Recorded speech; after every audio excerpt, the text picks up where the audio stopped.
Olá, pessoal, tudo bem com vocês? Então, assim, a gente vai fazer a correção das atividades que a prof passou para vocês lá do módulo 2, tá?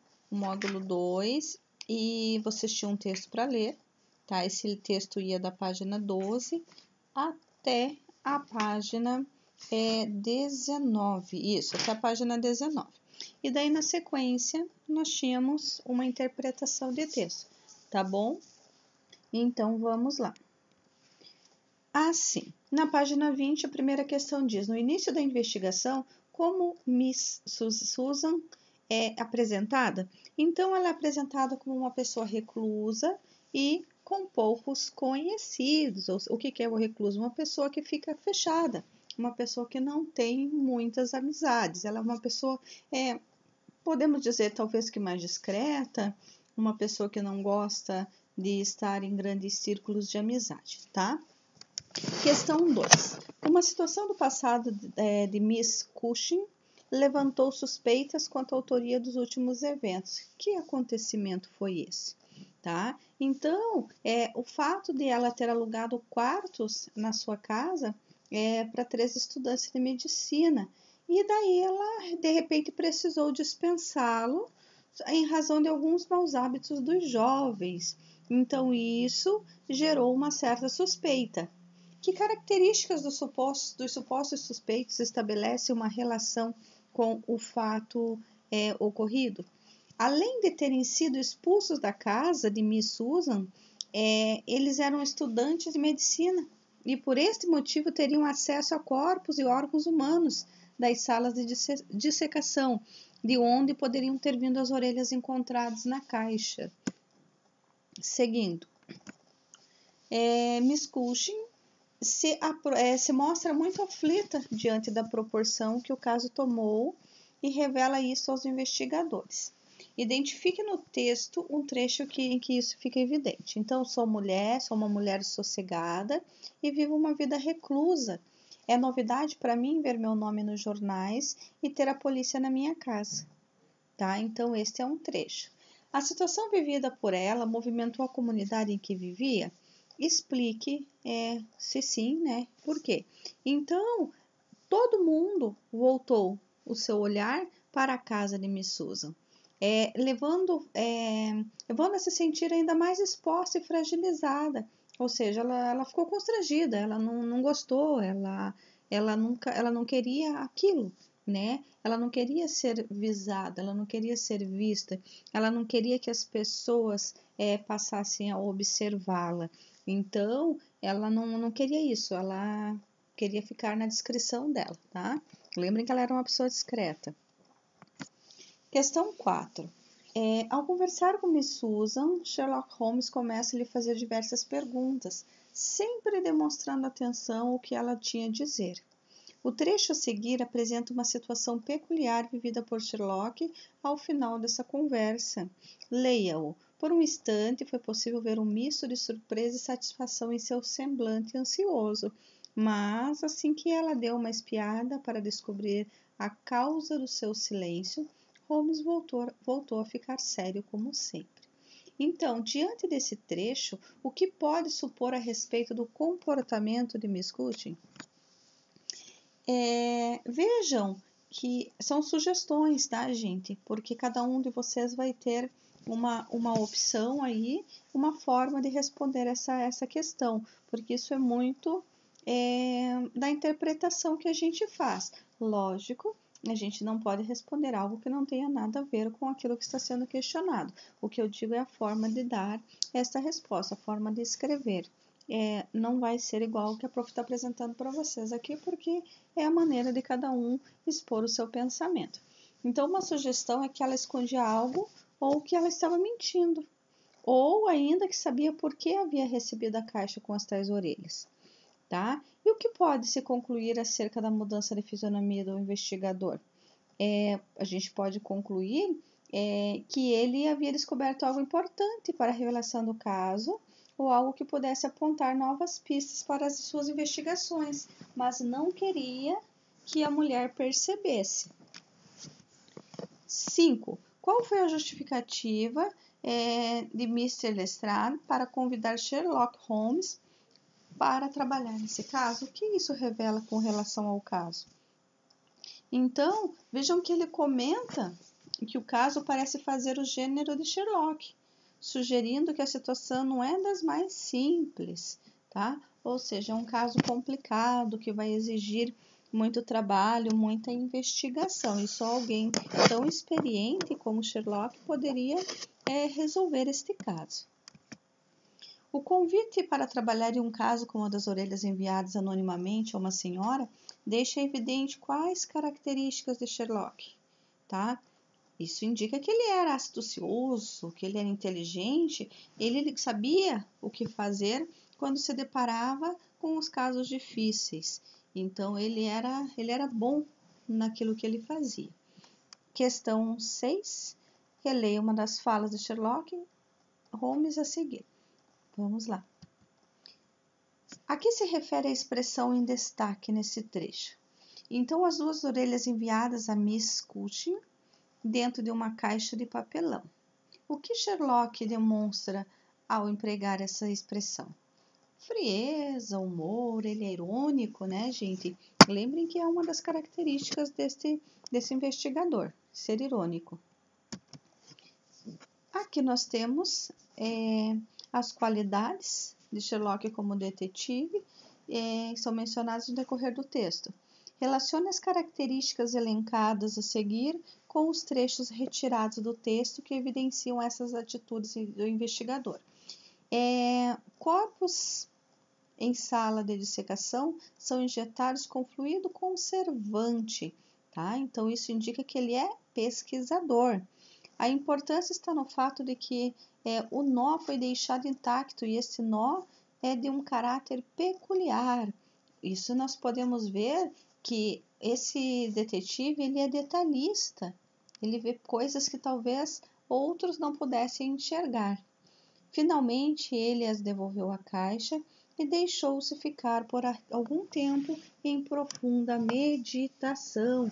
Então, ele é focado naquilo que ele está fazendo. Além do detetive, o narrador da história também é essencial para a construção do conto. Quem é o narrador desse texto? Ele é observador ou ele é personagem? Tá? Então, veja que o narrador, ele é um narrador personagem. Porque ele relata os fatos em primeira pessoa, o que indica que ele participa da história, ele participa daquilo que está acontecendo. Então, ele faz parte da história, ele está ali, ele está vivendo aquelas emoções. Por isso que é um narrador personagem, tá? E qual é a relação do narrador com o detetive da história? Então, vejam que o narrador, ele é amigo do detetive. E sempre está por ali acompanhando as investigações para escrever os casos em seus registros. Então, eles trabalham juntos. Pessoal, a prof não vai ler todas as questões aqui para vocês, mas eu vou deixar as respostas, tá? Lembrem que as respostas que pedem explicações, isso vai partir muito da sua compreensão textual. Então, vejam aqui, a prof está deixando para vocês as respostas, mas isso não quer dizer que vocês têm que copiar. Isso quer dizer que vocês vão conferir o que vocês fizeram para ver se está de acordo com aquilo que foi perguntado, correto?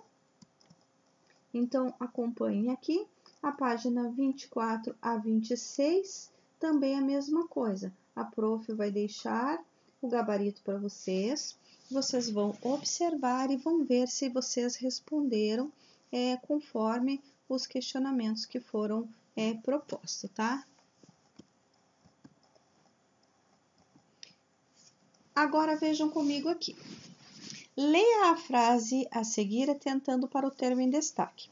Holmes atendia seus clientes em um ambiente peculiar, um consultório. Como esse período é classificado? Ele é simples ou ele é composto? Tá? Lembrem que o período ele é simples, tá? Quando ele apresentar apenas uma oração. Tá? É um período simples. Agora, quando o período apresentar duas orações ou mais, então ele é composto. A gente diz que o período é composto porque por 2 ou 3 ou 4 orações, tá? Neste caso, o período é simples porque nós temos apenas um verbo, que é o verbo atender, tá? Qual a função sintática do termo que está em destaque? Vejam que se ele atendia seus clientes em ambiente peculiar, que ambiente que era esse? Um consultório. Então, vejam que o consultório está explicando, tá? Que tipo de ambiente que era e que ambiente que era, na verdade. Então, vejam que a função sintática desse termo é de ser um aposto. Qual sinal foi empregado nesse período? Observamos ali que nós temos 2 pontos. A questão D, ela pede para a gente sublinhar no texto da página anterior um período composto por subordinação, cuja oração subordinada tem a mesma função sintática do termo em destaque na frase lida. Então, vocês voltam lá, a prof deixou para vocês marcado, tá? Que diz que o médico e um detetive têm um método parecido de raciocinar. Olha os 2 pontos aí. Ambos trabalham observando e cruzando pistas. Então, aí está o aposto, tá? Então, vejam que tem a mesma função da questão apresentada na D, tá bom? Como essa oração subordinada é classificada? Então, se nós temos um aposto, nós vamos dizer que a oração é subordinada substantiva apositiva. Quem não assistiu essa videoaula, eu sugiro que entre lá e assista. A prof deixou essa aula para vocês há 2 semanas já, então voltem lá e assistam. Qual sinal de pontuação foi empregado entre a oração principal e a subordinada? 2 pontos, é uma dica que fica para vocês. Se a gente tiver um período e esse período apresentar 2 pontos e na sequência um termo que está explicando o anterior, então a oração vai ser apositiva, certo? Vejam comigo aqui. Escreva a classificação das orações subordinadas em destaque no dos períodos a seguir. Em seguida, assinale-os os períodos que estiver pontuado corretamente. Acho que ele seja inocente. Então, o que a gente tem aqui? Uma oração subordinada, substantiva, objetiva, direta. Veja ali, quem acha alguma coisa. Então, acho que. Vejam que esse que aí, ele não é preposição. O que é uma conjunção. Então, por isso que essa oração ela é subordinada, substantiva, objetiva, direta. Lembrem que só vai ser indireta quando você tiver uma preposição. Quando o verbo exigir uma preposição, então será objetiva indireta. Mas nesse caso nós não temos preposição, é objetiva direta. Eu só desejo uma coisa, que o caso seja solucionado. Olha aqui, ó. Eu só desejo uma coisa. Que coisa que eu desejo? Que o caso seja solucionado. Então, a coisa é a solução do caso. Então, nós temos aqui a oração subordinada substantiva positiva e esta é a alternativa que está pontuada corretamente, tá? Clarice queria que o fim de semana chegasse logo. Aí nós temos uma oração subordinada, substantiva, objetiva, direta também, que quem quer alguma coisa. Clarice queria que o fim de semana chegasse. Então, veja que o verbo querer, aí, ele é um verbo que não exige preposição, então, por isso, de ser objetiva direta. E também está pontuada corretamente, tá? Vamos em frente. Eu só desejo uma coisa. Qual é o desejo? Que o caso seja solucionado. Já falamos disso, certo? Questão 2. Reescreva o período do exercício anterior que não foi pontuado corretamente, corrigindo segundo o contexto formal de uso. Acho que ele seja inocente, tá? Então, aqui está a resposta. Vamos lá. Meta 4, páginas 27 a 34. Então, vocês tinham aí na página 27 a página 34 um outro texto também que era bem longo. Ele começava na página 27 e ele seguia até a página 31. E na sequência nós temos lá a interpretação. Mais uma vez, a prof não vai ler questão por questão aqui, tá? A prof vai deixar o gabarito, vocês conferem, vejam se vocês responderam de acordo com aquilo que foi perguntado, reforçando a resposta de vocês não tem que ser igual a que está sendo apresentada aqui, tá? A resposta de vocês tem que responder o questionamento que foi feito, tá? Aqui as respostas que a prof está deixando é para vocês terem uma base se o que vocês responderam está de acordo com aquilo que foi perguntado, exatamente da mesma forma que a gente faz em sala. Lembrem-se que a resposta, quando ela é pessoal, não vai ser igual a de ninguém. Então, por isso que a gente não pode entrar em questões de comparação. O que a gente tem que fazer é entender o que foi perguntado e responder de forma satisfatória. Tá? Então, tudo isso daqui, interpretação de texto, vocês vão conferir, vão ler e vão responder as questões, tá?